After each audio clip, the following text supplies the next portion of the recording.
नमस्कार मित्रांनो, power of equity Marathi चॅनलमध्ये आपलं स्वागत आहे. बघा मित्रांनो, तब्येत बरी नसेल तरी सुद्धा मी व्हिडिओ रेकॉर्ड करतोय का म्हणजे आपण प्रत्येक आठवड्यामध्ये एक स्टॉक बद्दल अनालिसिस करतोय. ते स्टॉक मिस व्हायला नको म्हणून का नाही मी आता व्हिडिओ रेकॉर्ड करतोय मित्रांनो.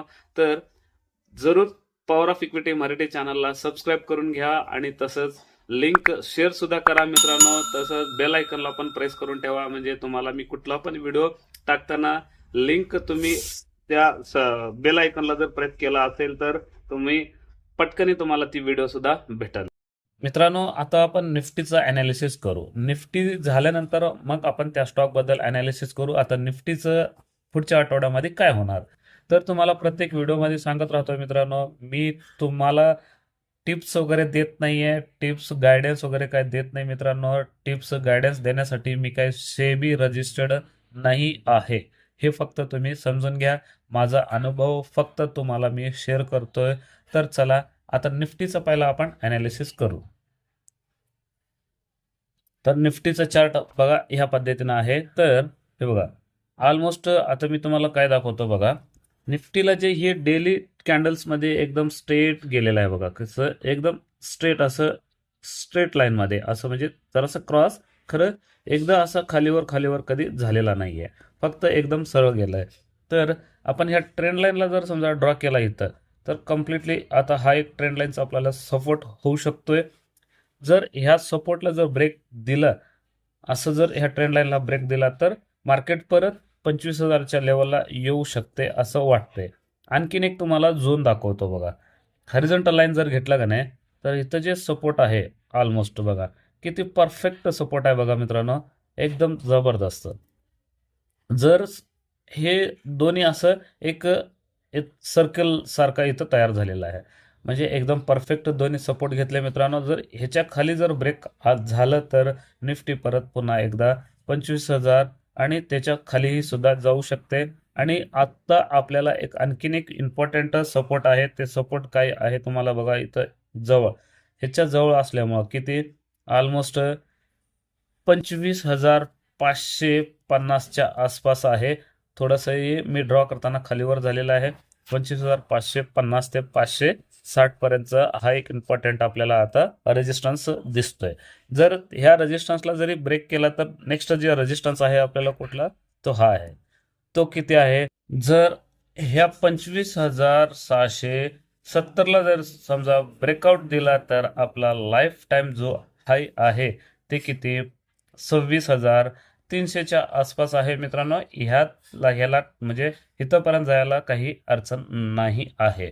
तर एक हेल्दी करेक्शन पण म्हणू शकतोय आपण. जर समजा थोडाफार इथं टाइमपास करून परत वरती ब्रेकआउट दिला तर आपल्याला पण चांगला आहे मित्रांनो, की मार्केट लाईफ टाईम हायला जायला सुद्धा चांगला आहे आणि तसंच इन्व्हेस्टमेंटला सुद्धा चांगला आहे. जर एकदा पटकन जर समजा 26,300च्या वरती जर गेला तर आपल्याला इन्व्हेस्टमेंट करायला खूप खूप म्हणजे चान्स पण भेटत नाही. आणि तिथून पुढं मार्केट रिव्हर्सल जर झाला तर गेला आपला चान्स. तर बघा मागच्या आठवड्यामध्ये आपण एक स्टॉक अनालिसिस केलेलं होतं. त्या स्टॉकचं नाव काय आहे हे तुम्हाला माहिती पण आहे, तरी सुद्धा तुम्हाला एकदा दाखवतो बघा. Indus tower. ओके, ह्या इंडस टावरला आपण अनालिसिस केलेलं होतं. ऑलमोस्ट इथं कशामुळे मी अनालिसिस केलेलं होतं हे तुम्हाला दाखवतो बघा. तर आता कंप्लीट असं वरनं खाली डाऊन झालेला होता, परत एकदा असं बाउन्स बॅक दिला आणि तिथून परत खाली म्हणजे ह्या इम्पॉर्टंट ह्या रेंजला ब्रेक केला. ब्रेक करून ह्या ब्रेकला फेल केला म्हणजे ब्रेकडाऊनचा जो होता ते ब्रेकआउट फेल झाला, ब्रेकडाऊन फेल झाला. म्हणजे याचा अर्थ काय, आपल्याला हा स्टॉक वरती जायचं चान्सेस जास्त दिसतोय.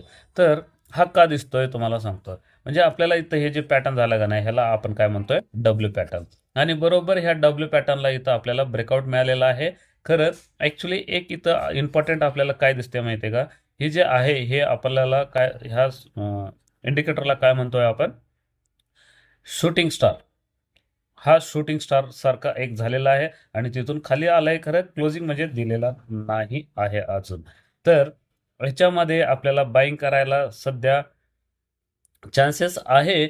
खरं स्टॉप लॉस जर बघितला तर डेली कॅन्डलच्या बेसिसवरती तुम्ही जर बघितलं तर ॲक्च्युली 350च्या खाली स्टॉप लॉस आहे आणि आता जर समजा तुम्ही जर ह्याच्यामध्ये आणखीन एक कॅन्डल तयार झालेले आहे. ह्या कॅन्डलला आपण काय म्हणतो माहिती आहे का? हे बघा, हे एक थोडक्यात एक मदर कॅन्डल सारखा सुद्धा म्हणू शकतोय. म्हणजे कसं इथून टाइमपास पण करू शकताय. ह्या कॅन्डलच्या हायला ब्रेक जर झाला तर मार्केट वरती जाणार, हा इंडस टॉवर वरती जाणार आणि ह्या लोला जर खाली ब्रेक केला तर इथून Indus tower stop loss hit होऊन सुद्धा खाली येऊ शकतोय ॲज पर डेली कॅन्डल बेसिसवरती. तेच तुम्हाला आता वीकली कॅन्डलच्या बेसिसवरती जर म्हटलं तर ते सुद्धा तुम्हाला ॲनालिसिस करून दाखवतो बघा. वीकली कॅन्डलच्या हिशोबानं आपण बघितलं तर इथं जे मी काय हॉरिझॉन्टल लाईन मी ड्रा केलेला आहे मित्रांनो, एक इम्पॉर्टंट आपल्याला एक सपोर्ट सारखं काम करेल. ते किती ऑलमोस्ट 315 ते 310च्या लेवलपर्यंत एक इम्पॉर्टंट आपल्याला हे सपोर्ट सारखं काम करते. जर समजा ह्या इंडस टॉवर 310च्या खाली जर ब्रेक केला तर वीकली कॅन्डलच्या हिशोबानं तर परत पुन्हा इथं एकदा खाली येऊ शकते. जर इथं ब्रेक डाऊन जर नाही दिलं आणि इथून पुढं असंच जर गेला तर हे बघा, इथं आपल्याला एक डब्ल्यू पॅटर्न झालेला आहे वीकली कॅन्डल्समध्ये सुद्धा. ह्या डब्ल्यू पॅटर्न म्हणजे काय वाटतंय आपल्याला की स्टॉक वरती जाऊ शकतंय असं वाटतंय मित्रांनो. तर आपला टार्गेट काय राहील तर तुम्हाला मागच्या व्हिडिओमध्ये सुद्धा सांगितलेलं होतं, ऑलमोस्ट 425चा आपला टार्गेट राहील आणि स्टॉप लॉस किती राहू शकतो इथून पुढं खाली वीकलीच्या हिशोबानं 310. तर ह्या पद्धतीनं आहे.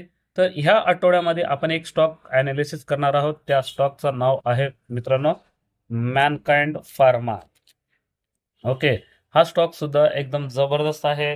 तर हा वीकली पॅटर्न असा दिसतोय मित्रांनो. तर आपण काय करू आता, डेली पॅटर्न आपण घेऊ.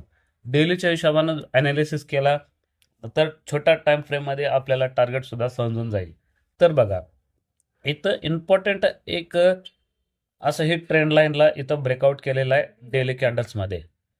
तर मॅनकाइंड फार्माचं असे पॅटर्न आहे. तर ह्याच्यामध्ये तुम्हाला सांगतो डेली कॅन्डलमध्ये सुद्धा एकदम छानपैकी एक inverted head and shoulder pattern बनलेला आहे. ते तुम्हाला मी ड्रॉ करून दाखवतो बघा. हे बघा, तुम्ही जर असं बघितलं इथून तर ह्या पद्धतीनं एकदम जबरदस्त इन्व्हर्टेड हेड अँड शोल्डर झालेला आहे. हे बघा, हा एक शोल्डर आणि हा हेड, जबरदस्त. तर आपल्याला स्टॉप लॉस काय असणार आहे मित्रांनो, जे इन्व्हर्टेड हेड अँड शोल्डरला जे ब्रेकआउट कॅन्डल देत असते त्या ब्रेकआउट कॅन्डलच्या लोला आपल्याला स्टॉप लॉस ठेवायचा आहे. तर तो स्टॉप लॉस किती आहे, ऑलमोस्ट किती 2550, 2550च्या खाली जर समजा हा स्टॉक ब्रेक झाला तर आपण ह्या स्टॉकमधून एक्झिट होऊ शकतोय. आणि टार्गेट जर बघितला तर मित्रांनो ऑलमोस्ट जे इथं हाय जे आहे ह्या लेवलपर्यंत जाऊ शकते. आणि आपण ह्या कॅन्डलच्या बेसिसवरती जरी विचार केला तर आपला टार्गेट किती होऊ शकतो माहिती आहे का? हे बघा, इथं 2660 आहे ऑलमोस्ट आणि इथं किती 2400 आहे. ओके, तर 260चं आपल्याला इथं टार्गेट दिसतोय. हे म्हणजे पॅटर्नच्या अनुसारनं तसं जर बघितलं तर आपलं टार्गेट किती होऊ शकतं सांगतो तुम्हाला. 2960 ते 2990च्या रेंजमध्ये जाऊ शकतोय. आणि तुम्हाला ह्या पॅटर्न बेसिसवरती टार्गेट जर घ्यायचं असेल तर ते किती 260 आणि प्लस हे किती 2660. तुम्ही याच्यामध्ये जर समजा ॲड केलं तर आपला टार्गेट किती राहील सांगतो तुम्हाला. एकदम जबरदस्त बघा, 2920चा टार्गेट येऊ शकतोय. तर आपला टार्गेट आहे 2960 ते 2990. आणि बाईंग रेंज काय असणार आहे मित्रांनो मॅनकाइंड फार्मामध्ये 2660 ते जर समजा याच्यामध्ये थोडंफार करेक्शन जरी आलं तरी 2560च्या लेवलपर्यंत तुम्ही बाय करू शकतोय, म्हणजे आपण करू शकतोय. मी तुम्हाला सांगतोय की तुम्ही करा असं म्हणत नाहीये, माझा अनुभव फक्त तुम्हाला शेअर करतोय मित्रांनो, हे फक्त तुम्ही लक्षात घ्या. तर ॲनालिसिस करून झालेलं आहे. तसंच पुढच्या वीकमध्ये भेटू मित्रांनो, तोपर्यंत धन्यवाद.